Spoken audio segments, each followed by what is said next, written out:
And so what if he comes back? Are we children to be disciplined? Will he take our toys away, give us a paddling, and send us off early to bed? To hell with Kerensky. We make our own rules now.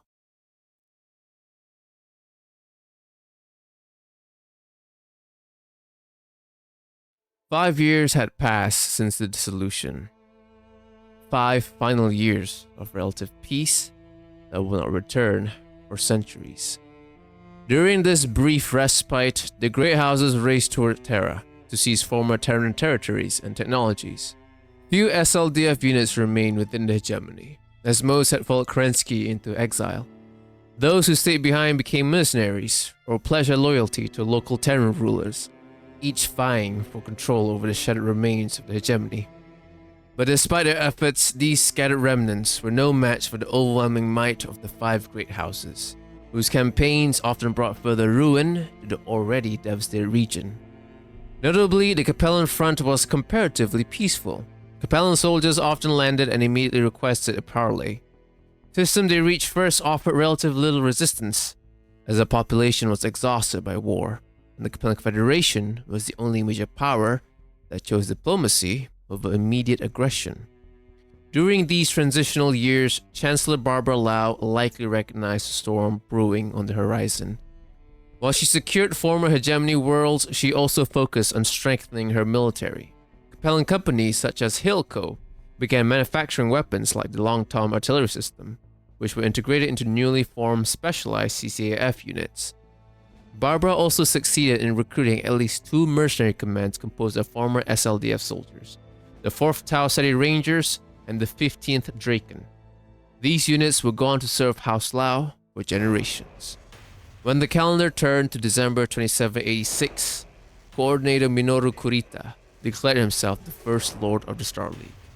His proclamations were soon echoed by the other great lords, and thus the First Succession War officially began.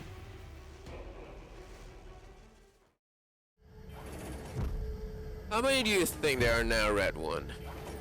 Not too many. Do you think there are very many, Red Leader? Not too many. How many do you make out, Red One? About 100, Red Leader. How about you? About 200, Red One. Think anybody else is left, Red Leader? Not since last week, Red One. Think the relief force will get here in time, Red Leader? Sure they will. Don't you, Red One? Nope. Copy, Red One. Neither do I. What's your status, Red Leader? One neighbor out, and don't ask me to jump. What about you, Red One? Thought I'd introduce some of those Merrick Mamsters to my 30-ton boots. Coming over the ridge, Red Leader. You first rounder yet? Nope. How about you, Red One? Yes. Copy that, Red One. So do I. You know what that means, Red Leader? Great, so Red One. Ready when you are. I copy, Red Leader. Funny. Somehow I get the feeling this has happened to us before somewhere. Let's go, Butch. Right behind you, Sundance.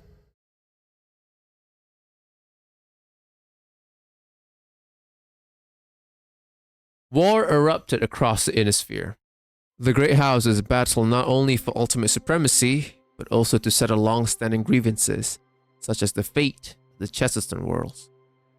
Skirmishes raged on all fronts, maps became obsolete by the day, and there was no refuge from the relentless tide of death and destruction. But November 2787, nearly a year into the conflict, the Free Worlds League launched an invasion of the Capellan worlds of Wazan and Kori, deploying several regiments of the Merrick militia. At the time, Chancellor Barbara Lau was focused on integrating the recently acquired former hegemony worlds into the Confederation. Rather than sending immediate reinforcements to the embattled planets, she opted to assemble a formidable counterattack force, personally selecting units from all 5 Capellan commonalities. It would take nearly 2 years to complete. By the end, more than 100 ships had assembled in orbit over Sion, awaiting her command. Before launching the operation, Barbara summoned the strike commanders and delivered a chilling proclamation. Commanders, henceforth you may consider the Ares Convention suspended.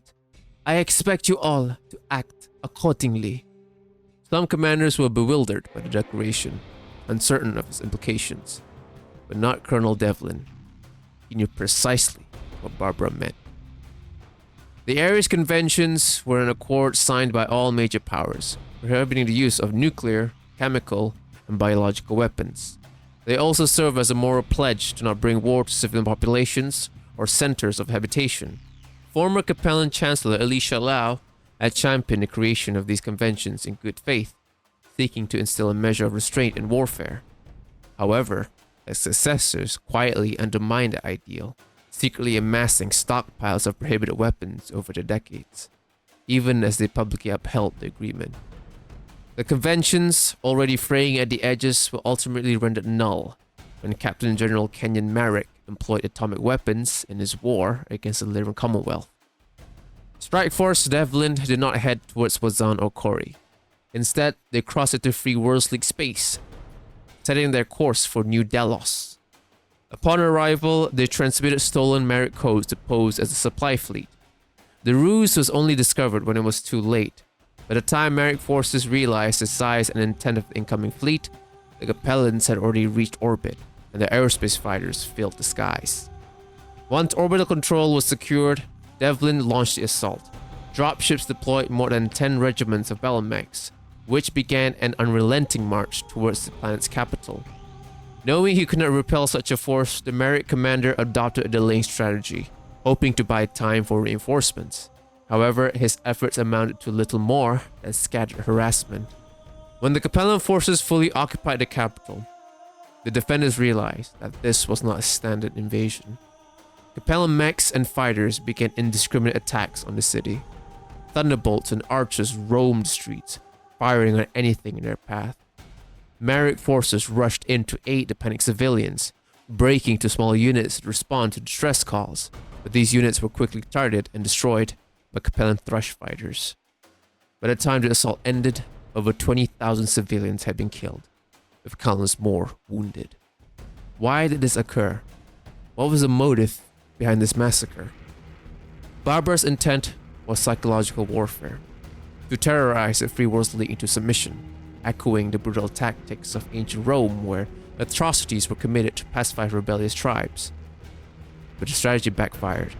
Rather than cowing the enemy, the attack only galvanized the Free Worlds League to intensify its war effort. In retaliation, Marek forces launched a series of orbital strikes on Ingersoll, New Canton, Hall, and Outreach. They also successfully occupied Wazan and Kori, though both worlds were later placed under Capellan naval blockade. Furious at the enemy's renewed determination, Barbara authorized another Devlin Solution, this time targeting Callaway 6, and she insisted on being in the fleet in person. Despite desperate pleas from a council to remain on Sion, Barbara refused to back down. However, the operation no longer enjoyed the element of surprise. SAFE, the Free Worlds League intelligence agency, intercepted news of the imminent Capellan assault, though the specific target remained unknown. In response, the FWLM split its internal reserves between the Hold and Orient systems to cover any nearby attacks. Soon, a Capellan fleet of 80 ships jumped into the Callaway system. Though the defending Marek fleet was small, they managed to delay the attackers long enough for the planet's militia to fortify its defenses. As the Capellan fleet approached, it encountered a new threat. The militias recently acquired Lightning airspace fighters. The Capellans deployed their thrusters in response, but the battle that was expected to last hours dragged into 2 days. Driven by a thirst for vengeance over the New Delos massacre, Lightning pilots fought with fanatical resolve. Before the final Marek fighter was destroyed, it had claimed 7 Capellan dropships and the majority of their thrusters. Ground combat offered no respite. Barbara insisted on being present on the surface, forcing her commanders to divert critical reserves to protect her. On multiple occasions, she had to be evacuated to orbit as Marek counterattacks threatened her safety. After 10 days of brutal fighting, it became clear that the campaign was a failure, and a retreat was ordered. As the Capellan fleet attempted to escape, Marek reinforcements arrived and engaged the withdrawing ships. Dozens of Capellan vessels were sacrificed to ensure Barbara's safe departure. In the following 3 years, the Free Worlds League pushed deeper into Capellan space. The blockades of Wazan and Kori were lifted. Militia forces, reinforced by Smithen's Chinese bandits, seized El Giza, Mosiro, Vanra, and Carbonis. Merrick advances were only slowed when newly manufactured Capellan Grasshopper mechs entered the field, devastating the lighter Merrick lances. In 2795, Barbara Lau died of a rare blood disorder. Her two sons had perished during the Callaway campaign, but one, Balthazar Lau, had left behind a daughter, Ilsa. Too young to assume the chancellorship, a regent was appointed to rule in his stead. He would become the last non-Lau to sit upon the celestial throne. Sandal Quinn, Duke of Sirius and Prefect of the Tikhonov Commonalty, was appointed as Chancellor Regent. A loyal nobleman, Quinn fully intended to relinquish power once Ilsa Lau came of age. Yet he was also ambitious, striving to elevate both his own prestige and that of the Tikhonov Commonalty. In the same year he assumed the celestial throne, the Draconis Combine renewed its offensive against the Federated Sons. This shift in strategic focus drew nearly all elite Federated regiments away from the Capellan border to reinforce the front with the Combine. Seizing this opportunity, Quinn launched an invasion of the long-contested Chesterton worlds, aiming to fully reincorporate them into the Confederation.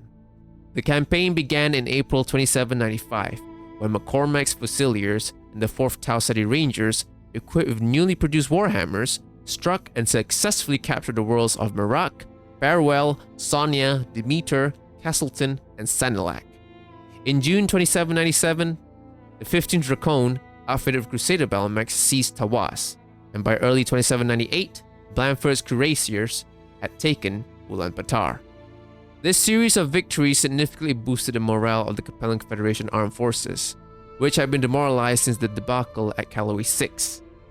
Quinn frequently visited the front, personally awarding medals and commendations. His presence and praise became highly sought after, with some commanders taking reckless risks in battle, in hopes of drawing his attention to their units. Quinn invited Ilsa to join him on the front on several occasions, offering her the chance to see the troops and present honors. However, she declined most of these invitations, preferring to remain in the capital. There, she focused on developing her political acumen and expanding her influence. Though not a pacifist, Ilsa harbored a deep discomfort with the suffering war inflicted on both civilians and soldiers. Quinn, satisfied with her decision to stay behind, continued to direct the campaign personally. By 2799, nearly all of the Chesterton worlds were under Capellan control, save for the most symbolic prize, the planet Chesterton itself. Although nuclear weapons had been used repeatedly throughout the conflict by various factions, Quinn refused to authorize their use against Chesterton, as the historical heart of the province held too much cultural and political value to be reduced to ash.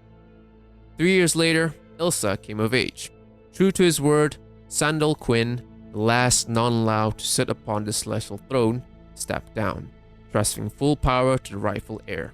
Sandal would continue his service as a strategic military director and advisor to Ilsa, and later, a daughter. Critics of the 2808 peace proposal to House Davion failed to see the artistry in Ilsa Lau's plan. Her request, the return of Chesterton and its world to Capellan suzerainty in return for Confederation support of Paul Davion as First Lord of the Star League, was ludicrous. It played on strong emotions on both sides of the border, igniting rage over Davion against the greed of Capellan nobles. Chesterton had been the boogeyman of the Confederation from the realm's birth. Chesterton led the Davion assault years before the Confederation came into existence, and it remained a burning issue to the Confederation's founding states. Until well into the 31st century, the Capellan government maintained a commonalty in exile for the Hargreaves family, displaced nobles from Chesterton. Whenever a Lau chancellor tried to drum up a fervor of anything, Chesterton was a lever used to move the people in the House of Scions. Even by 2808, Chesterton was thoroughly Davion world. The oft-touted resistance movements there were numerous than fringe elements on any other world. By involving Chesterton in a peace bid, Ilsa Lau got the attention of nearly every noble in the Confederation. The other side, the offer to recognize Paul Davion as First Lord, was designed to appeal to vanity and nothing else. After almost 30 years of war, there was no Star League left to be First Lord of, and precious little chance of any successor states coming together to form a new one. It was an empty gesture, one Paul Davion made clear he saw through when he sent the Crucius Lancers to raise Dali and Bator. Had the gamble worked, Elsa would have been hailed as a hero for the return of Chesterton, and it would have been child's play to convince the Capellan people of the Star League's utter demise. Even a lower servitor would have laughed when the Chancellor offered her recognition of Paul Davion as First Lord. Tales of the fabled monarch, King Canute, who commanded the tide to stop, but it didn't work, and the First Succession War raged on for another decade at least.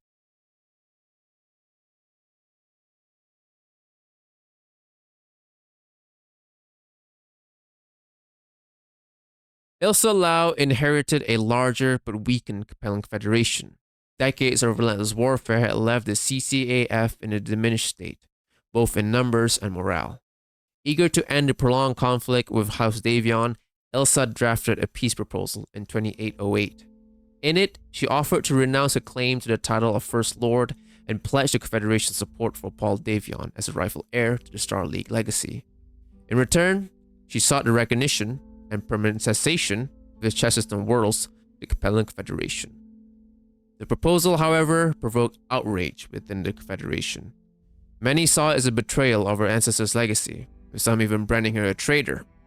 Davion's response was swift and brutal: renewed military assaults. Back into a corner, Elsa had no choice but to resume hostilities. The fighting dragged on for another 4 years. Then, in a final attempt to reclaim the symbolic heart of the old province, Elsa prepared an ambitious strike, aimed directly at Chesterton. She assembled a seasoned task force comprising 4 elite regiments: the 1st and 2nd Ariana Fusiliers, Vincent's Commandos, and Cochrane's Goliaths. The operation was planned meticulously, but unbeknownst to Elsa, the details were leaked by a Maskarovka double agent. When Capellan forces landed on Chesterton, they encountered no resistance. The trap was sprung. Regiments of the Crucius Lancers and Belinda's Irregulars launched a coordinated ambush. The resulting battle was devastating. Though the Capellan troops fought with determination, driven by how close they were to achieving their goal, the odds quickly turned against them.